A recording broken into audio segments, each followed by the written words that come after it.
నిన్న మా సిస్టర్ నూరి గారు వాస్తవాలు తెలియకుండా ప్రతిపక్షంలో ఉన్నట్లు బీజేపీతో పొత్తు ఎందుకు అని చెప్పి ఈరోజు మన టీడీపీ క్యాడర్ని అంటే మన ప్రజల్లోకి అన్నదమ్ముల్ని విడగొట్టడానికి అలాగే ముస్లిం మైనార్టీని అలాగే మతాల పేరుతో విడగొట్టాలనే ఆలోచనతో చెప్పినట్లు మన నూరి సిస్టర్ గారు నిన్న చేసిన వ్యాఖ్యలకి నేను చెప్పాలనుకుంటున్నాను.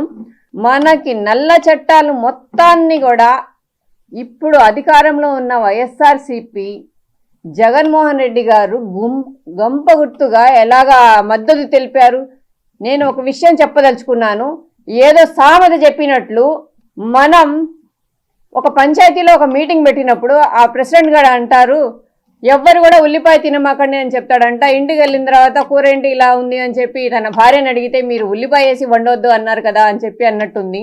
అప్పుడు తను చెప్తుంది మీరు ఉల్లిపాయ వేసి వండొద్దని ప్రతి ఒక్కరికి చెప్పారు కదండి అంటే, నేను అందరికీ చెప్పాను నీకు చెప్పానా అని చెప్పి కొట్టినట్టు ఉంది. ఇప్పుడు ఈవిడ చెప్పే మాటలు మా సిస్టర్ చెప్పినట్లు ఉంది. ఎందుకంటే ఇప్పుడు ఉన్నది వాళ్ళు బీజేపీతో వాళ్ళు పొత్తులో ఉండి ఇప్పుడు ప్రతిపక్షంలో ఉన్న మమ్మల్ని మీరు టీడీపీ బీజేపీతో కలిస్తే మా మైనార్టీ ఓట్లు మీకు వెయ్యము, ప్రతి ఒక్క మైనార్టీ వెయ్యవద్దు అని చెప్పి మీరు చెప్తున్న అవాస్తవాలను ఈరోజు ప్రజలు మీరు చెప్తే నమ్మే పరిస్థితులు లేరు.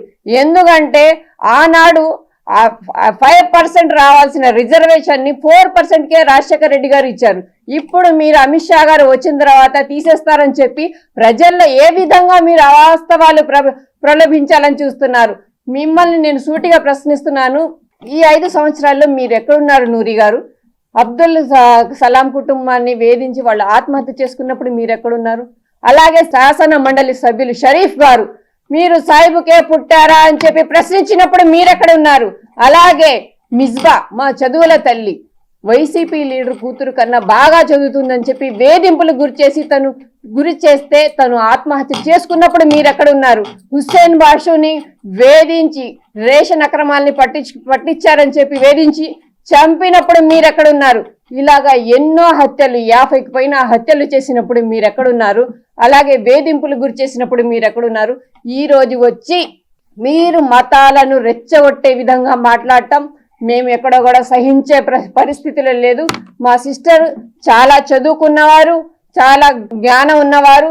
మీరు 10 రూపాయలు తీసుకొని డాక్టర్ సేవ చేస్తున్నారు, మీరు చాలా బాగా వర్క్ చేస్తున్నారు. కానీ మీరు ఇలాంటి అవాస్తవాలను ప్రజల్లోకి తీసుకువచ్చి వాళ్ళ ఓట్లను చీల్చే పరిస్థితి తీసుకురావాలని చూస్తే మాత్రం సహించే పరిస్థితిలో మేం లేము.